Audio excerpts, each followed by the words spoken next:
Pox AP 25 news ఛానల్కు స్వాగతం.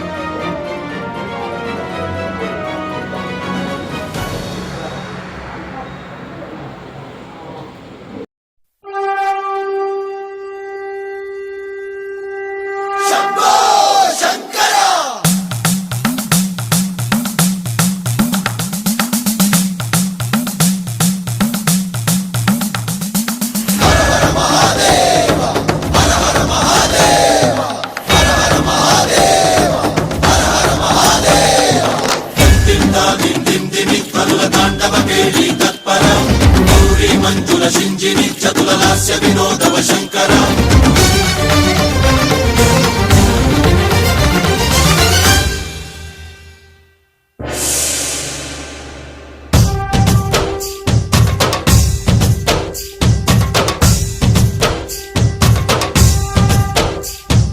భరత వేదముగ నిరత నాట్యముగ కదిలిన పదమిది ఈశా శివని వేదనగా అవని వేదనగా పలికెను పదము పరేశా.